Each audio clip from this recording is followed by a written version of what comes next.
মুহতারাম হাজিরিন, তার রূহটাকে যখন বের করে, ফেরেশতারা তো আসমান থেকে আসছে, ফেরেশতারা তো আবার আসমানে যাবে, তার রূহটাকে তো আসমানের দিকে নিবে।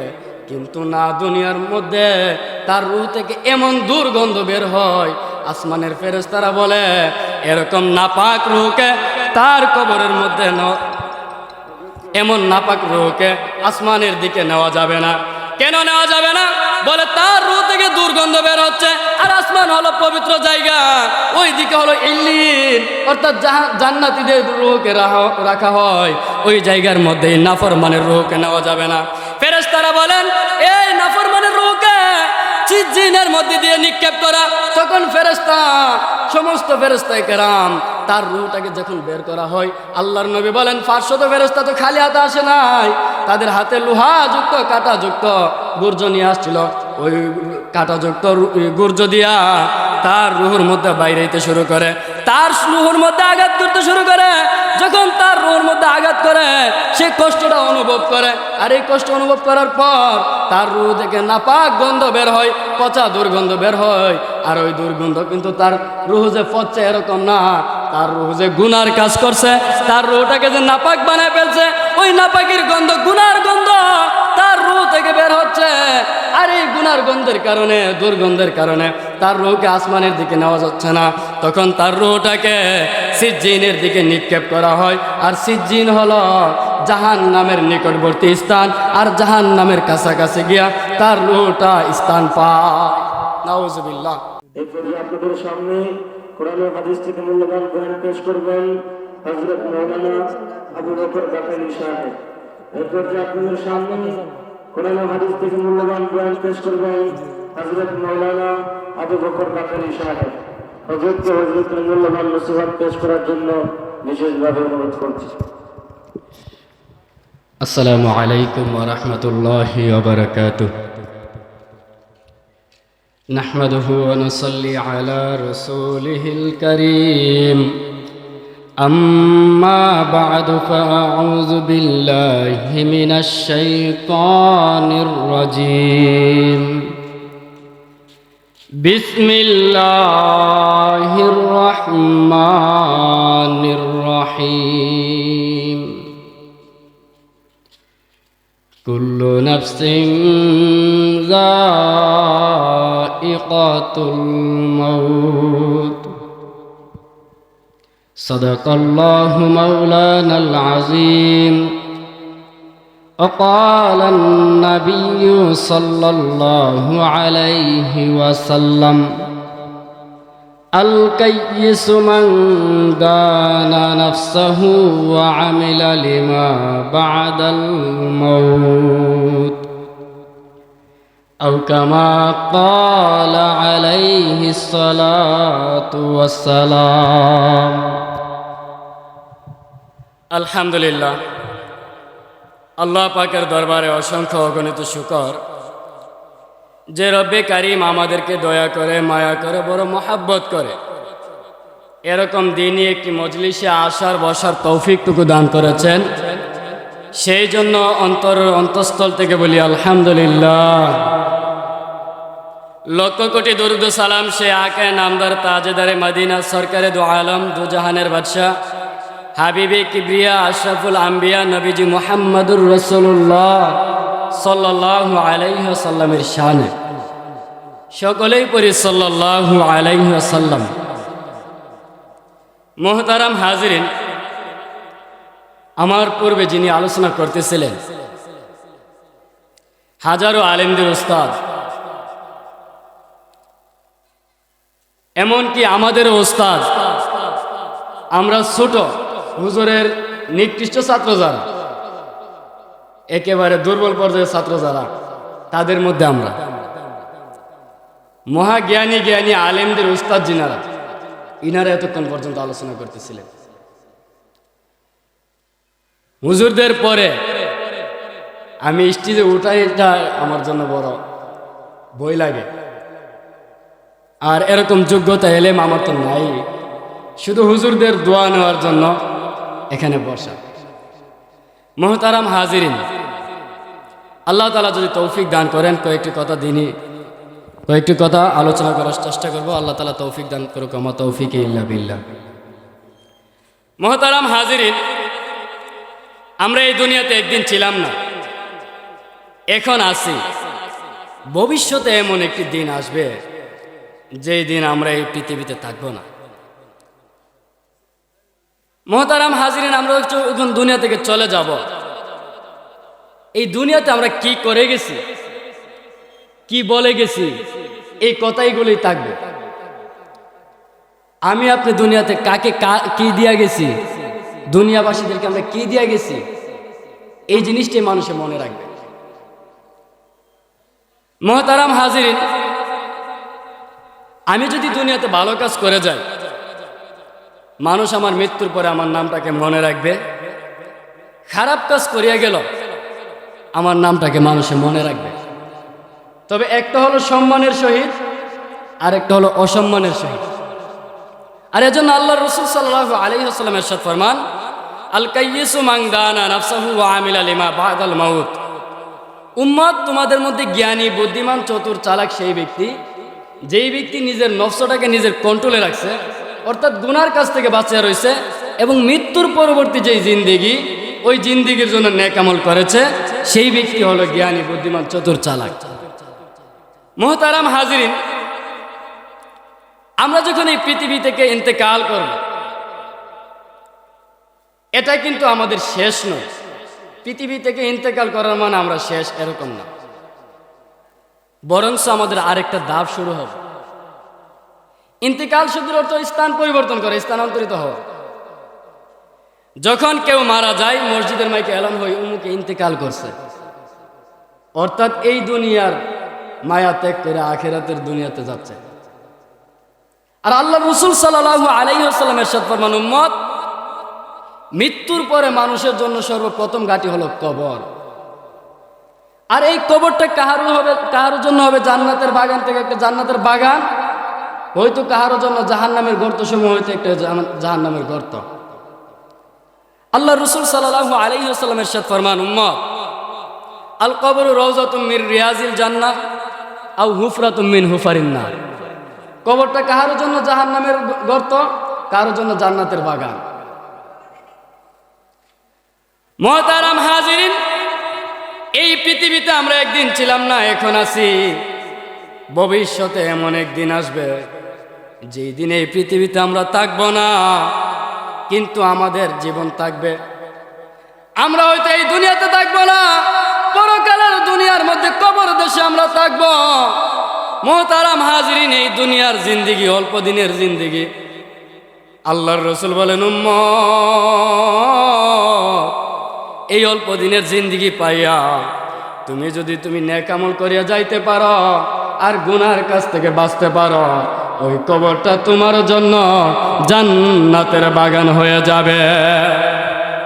মুহতারাম হাজিরিন, কবরটা তো হলো অনেক পরের বিষয়, তার আগেও মৃত্যুর একটা ধাপ আছে, সেটা হলো সাকরাতুল মাউত। মৌতের নিকটবর্তী যেই সময় জানটা বের হয়ে যায়, ওই সময়টা। মুহতারাম হাজিরিন, আল্লাহর রাসূল বলেন, উম্মত, মৃত্যুর যেই কষ্টটা হয়, ওই কষ্টটা সত্য।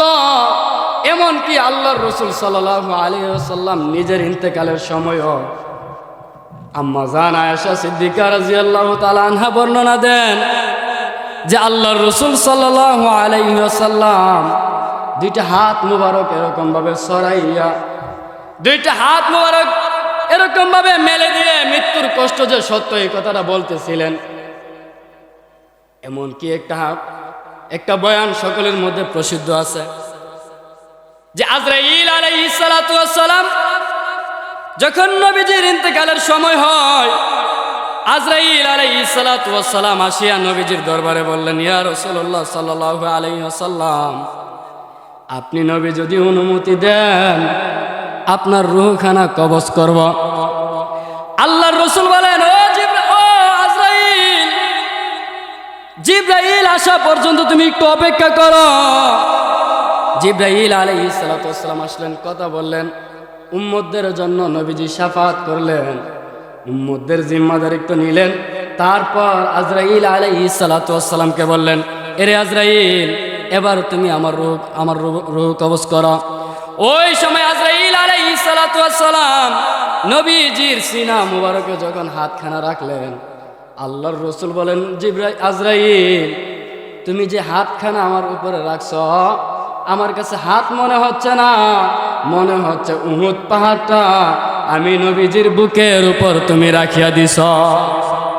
কতটুকু কষ্ট হচ্ছিলেন, অথচ নবীদের কিন্তু রূহ কবজ করার সময় কোনো কষ্ট হয় না, ইমানদার রূহ কবজ করার সময় কোনো কষ্ট হয় না, স্পষ্ট হাদিস। এমনকি আরেক হাদিসের মধ্যে আসছে, আল্লাহ রাসূল বলেন, আল মাউতু তুহফাতুল মুমিনিন, মৌতটা হলো মুমিনদের জন্য হাদিয়া। আচ্ছা বলেন, আমাকে আপনাকে যদি হাদিয়া দিতে আসে, তাহলে কি আমি আপনি কষ্ট পাবো নাকি মন খারাপ করব? অবশ্যই আমি খুশি হব, আনন্দিত হব, ঠিক না বেটি? এই জন্য কিন্তু আল্লাহ রাসূল যে বললেন যে কষ্ট হচ্ছে, এটা মূলত নবীজিকে রূহ কবজ করার কষ্ট দিচ্ছেন না, বা নবীজির কোনো গুনার কারণে কষ্ট দিচ্ছেন, এরকম তো হতেই পারে না। বরঞ্চ মৃত্যুর কষ্টটা যে সত্য, এটা নবীজি বোঝানোর জন্য উম্মতদেরকে এই কথাটা বলিয়া গেছে। মুহতারাম হাজিরিন, মৃত্যুর সময়টা যখন নিকটবর্তী হয়ে যায়, মিশকাতুল মাসাবিয়ার হাদিস, আল্লাহর নবী বলেন, উম্মত জান্নাত থেকে 500 ফেরেশতা আর নয়তো জাহান্নাম থেকে 500 ফেরেশতা আল্লাহর বান্দার রূহ কবজ করার জন্য আসে। জান্নাত থেকে জান্নাতি ফেরেশতারা জান্নাতের নিয়ামত সিনারিখানা একটা ছবির আকৃতি ধারণ করাইয়া, একটা সিনারি ধারণ করাইয়া নিয়ে আসে। আর জাহান্নামী ফেরেশতারা জাহান্নামের একটা সিনারি নিয়ে আসে সঙ্গে করিয়া।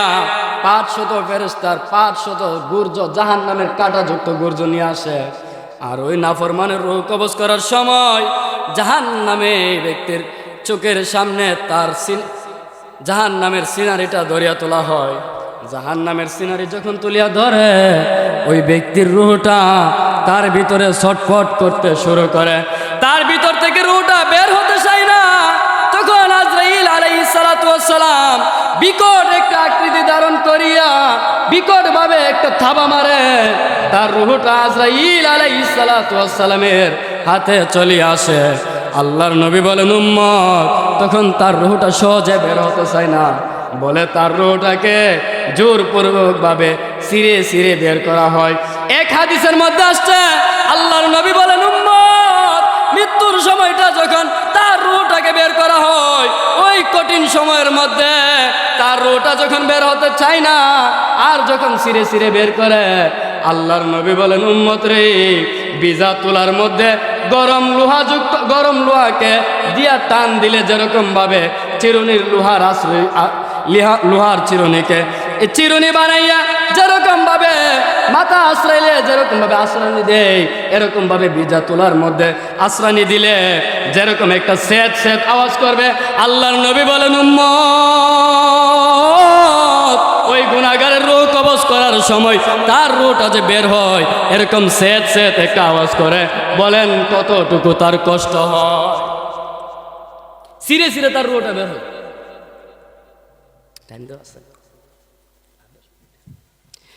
তো তার রূহটাকে সিরে সিরে বের করা হয়। আরেক হাদিসের মধ্যে আসছে, আল্লাহর নবী বলেন, উম্মত জীবিত একটা বকরিকে তার চামড়াগুলি সেলাইলে যেরকম কষ্ট হয়, ঠিক তদরূপ ভাবে ওই জাহান্নামী ব্যক্তির রূহ বের করার সময় এমন কষ্ট হয়। মুহতারাম হাজিরিন, তার রূহটাকে যখন বের করে, ফেরেশতারা তো আসমান থেকে আসছে, ফেরেশতারা তো আবার আসমানে যাবে, তার রূহটাকেও তো আসমানের দিকে নিবে। কিন্তু না, দুনিয়ার মধ্যে তার রূহ থেকে এমন দুর্গন্ধ বের হয়, আসমানের ফেরেশতারা বলে, এরকম নাপাক রূহকে তার কবরের মধ্যে এমন নাপাক রূহকে আসমানের দিকে নেওয়া যাবে না। কেন নেওয়া যাবে না? বলে তার রূহ থেকে দুর্গন্ধ বের হচ্ছে, আর আসমান হলো পবিত্র জায়গা, ওই দিকে হলো ইল্লিন, অর্থাৎ জান্নাতীদের রূহকে রাখা হয়, ওই জায়গার মধ্যে নাফরমানের রূহকে নেওয়া যাবে না। ফেরেশতারা বলেন, এই নাফরমানের রূহকে সিজ্জিনের মধ্যে দিয়ে নিক্ষেপ করা। তখন ফেরেশতা সমস্ত ফেরেশতায়ে কেরাম তার রূহটাকে যখন বের করা হয়, আল্লাহর নবী বলেন 500 ফেরেশতা তো খালি হাতে আসে নাই, তাদের হাতে লোহাযুক্ত কাঁটাযুক্ত গুর্জ নিয়ে আসছিল। ওই কাঁটাযুক্ত গুর্জ দিয়া তার রুহুর মধ্যে বাইরে হইতে শুরু করে, তার রুহুর মধ্যে আঘাত করতে শুরু করে। যখন তার রুহুর মধ্যে আঘাত করে সে কষ্টটা অনুভব করে, আর এই কষ্ট অনুভব করার পর তার রুহ থেকে নাপাক গন্ধ বের হয়, পচা দুর্গন্ধ বের হয়। আর ওই দুর্গন্ধ কিন্তু তার রুহ যে পচছে এরকম না, তার রুহ যে গুনার কাজ করছে, তার রুহটাকে যে নাপাক বানায় ফেলছে, ওই নাপাকের গন্ধ, গুনার গন্ধ তার রুহ থেকে বের হচ্ছে। আর এই গুনার গন্ধের কারণে, দুর্গন্ধের কারণে তার রুহকে আসমানের দিকে নেওয়া যাচ্ছে না। তখন তার রুহটাকে সিজ্জিনের দিকে নিক্ষেপ করা হয়। আর সিজ্জিন হলো জাহান্নামের নিকটবর্তী স্থান, আর জাহান্নামের কাছাকাছি গিয়া তার রুহটা স্থান পায়। নাউজুবিল্লাহ। মুহতারাম হাজিরিন, এজন্য নেক আমল, গুনার কাছ থেকে বেঁচে থাকা দরকার। অল্প সময় তো, এই জন্য সংক্ষেপে কথাগুলি বলা হচ্ছে। আর যে ব্যক্তি জান্নাতি হবে, যেই ব্যক্তি নেককার হবে, কেমন হবে? আল্লাহর নবী বলেন যে আজরাইল আলাইহিস সালাতু ওয়াস সালাম যখন দুনিয়ার জমিনে আসে, এমন সময় আল্লাহ তাআলা ডাক দিয়া বলেন, এরে আজরাইল কই যাইতেছ? আজরাইল আলাইহিস সালাতু ওয়াস সালাম বলেন, ওগো আল্লাহ, দুনিয়ার জমিনে আপনার অমুক বান্দার রূহ কবজ করতে যাচ্ছি। আল্লাহ তাআলা বলেন, জান্নাত থেকে 500 ফেরেশতা লইয়া যাও। আর আমার নবী তো বলছেন, আল মাউতু তুহফাতুল মুমিনিন, মুমিনদের জন্য মওত হলো তুহফা, হাদিয়া। অতএব জান্নাতের সিনারিটাকে আমি তার জন্য একটা হাদিয়া রাখছি, এটা হলো জান্নাতে। আর এর সিনারিটা, এর একটা আকৃতি, এর একটা ছবি তুমি সঙ্গে করিয়া নিয়ে যাও। জান্নাত থেকে একটা সুঘ্রাণযুক্ত একটা রুমাল নিয়ে যাইবা। আজরাইল আলাইহিস সালাতু ওয়াস সালাম ওই সুঘ্রাণযুক্ত রুমালটা নিয়া তখন দুনিয়ার জমিনে অবতরণ করেন। অবতরণ করিয়া ওই নেককার ব্যক্তির রুহটার কাছে আসেন। আর 500 ফেরেশতা তারাও জান্নাত থেকে জান্নাতের সিনারিগুলি নিয়ে আসে। আল্লাহর নবী বলেন, উম্মত, সেই ব্যক্তিটা যেই অবস্থায় থাকে, এমনও মানুষ আছে যারা খাড়া অবস্থায় মারা যায়, এমনও মানুষ আছে যারা বসা অবস্থায় মারা যায়, এমনও মানুষ আছে যারা শোয়া অবস্থায় মারা যায়। বলে যে সে যেই অবস্থায় থাকুক, তার চোখ বরাবর উপর দিকে জান্নাতের সিনারিটা তুলিয়া ধরা হয়।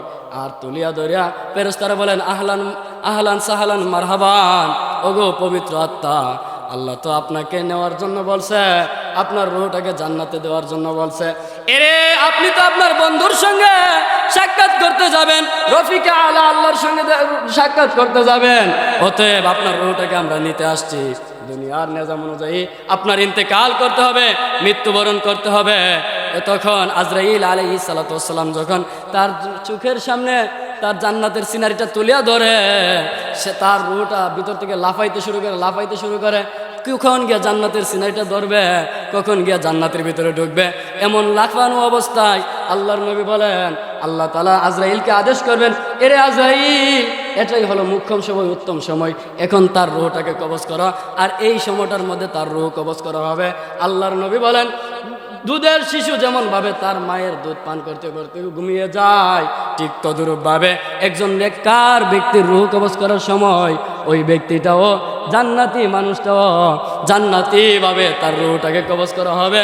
সে একটুও বিন্দু পরিমাণ কষ্ট পাবে না, টের পাবে না।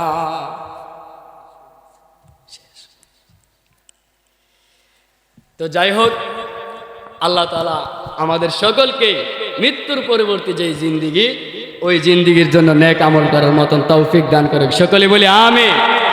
গুনার কাছ থেকে বেঁচে থাকার মতন আল্লাহ তাআলা আমাদেরকে তৌফিক দান করুক।